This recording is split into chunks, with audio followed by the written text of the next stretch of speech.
Salam dəyərli izləyicilərim, kanalıma xoş gəlmisiniz. Bugün sizlər üçün dadlı, ləzzətli, qış aylarında hamının sevərək yediyi gürcü xəncəlinin hazırlama qaydasını paylaşacağım. Əminəm ki, siz də bu resepti çox bəyənəcəksiniz. Başlayaq hazırlamağa. Əvvəlcə xəmiri hazırlayıram. Xəmir üçün qabın içərisinə 7 stəkan un, zövqə görə biraz duz əlavə edirəm. Eləcə də soyuq su əlavə edib bərk xəmir yoğururam. Suyu az-az əlavə etmək lazımdır.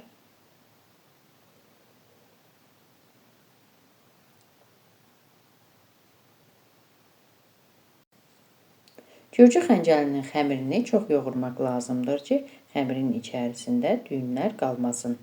Daha sonra xəmiri kündələyirəm, salafan torbanın içərisinə qoyub soyuducuda yarım saat gözlədirəm. İndi isə içliyi hazırlayıram. İçlik üçün həm dana əti, həm də qoyun ətindən istifadə etdim. Çalışın quyruqlu ətdən istifadə edin, yağlı olsun. Əti yaxşıca yuduqdan sonra ət çəkən maşından keçirirəm.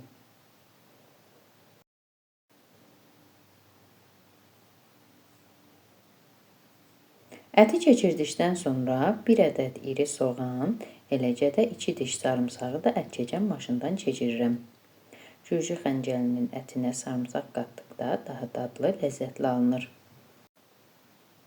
Üydürmüş ətin üzərinə 1 dəstə cəfəri, 1 stəkan soyuq su, zövqə görə duz və qara iot əlavə edib yaxşıca qarışdırıram. Bu hissə silindiyi üçün qarışdırmağı sizə göstərə bilmədim. Yenə də videonun alt bölümündə ərzaqların miqdarını yazacağım. Xəmiri soyuducudan çıxarıram.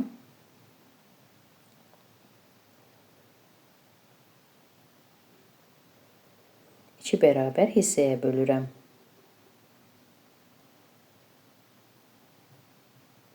Xəmirə əlimlə uzunsov forma verirəm.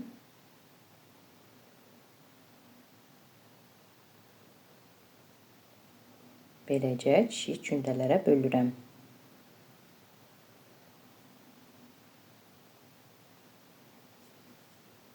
Dəzgahın üzərinə biraz un vururam və kəsdiyim kündələri yayıram.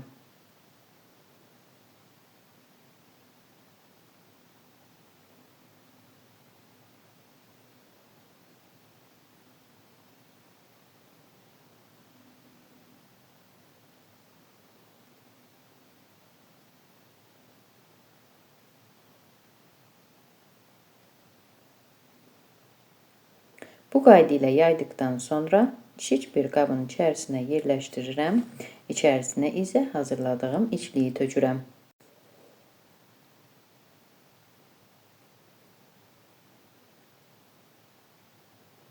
Daha sonra bir tərəfdən başlayıb xəmir üstə olmaq şərti ilə qatlayıb bükürəm. Bükən zaman xəmiri bərk sıxmaq lazımdır ki, açılmasın.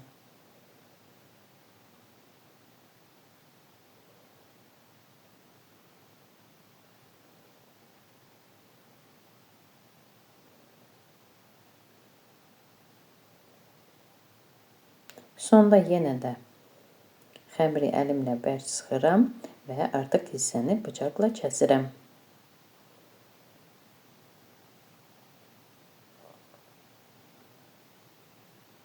Bu qayda ilə hazırladıqdan sonra ayrıca bir qabın içərisinə biraz un tökürəm və gürcü xəncəllərini ayrıca qaba yığıram.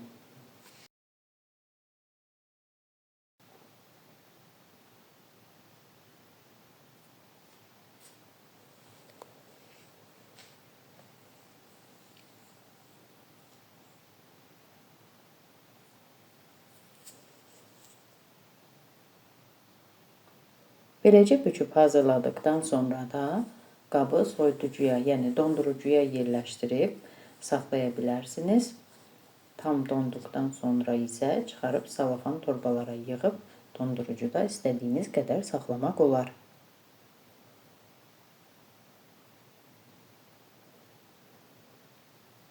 Yenə də bükmək qaydasını göstərirəm.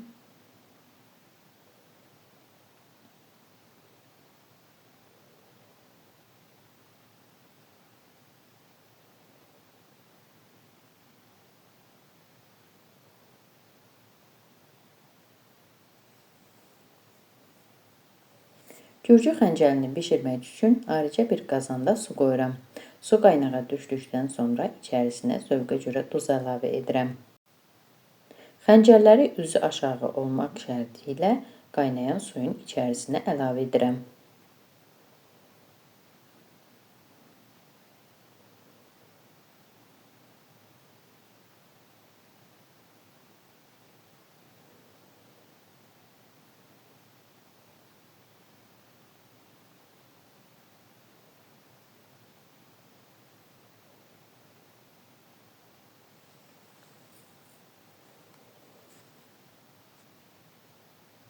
Xəncəllər tam bişdikdən sonra, əgər xəncəllər suyun üzərindən qalxırsa, deməli hazırdır. Tam bişdikdən sonra ayrıca bir qabın içərisinə qoyuram. Hazır olan xəncəlləri süfrəyə təqdim edirəm. Süfrəyə verən zaman üzərinə mən qırmızı pul biber tökdüm. Qatıqla, ketçupla yeyə bilərsiniz. Əziz xanımlar, əgər siz də mənim reseptimi, kanalımı bəyəndinizsə, mənə abunə olub dəstək olmağı unutmayın. Hazırlayacaq olan hər kəsə nuş olsun. Sağ olun, görüşərik.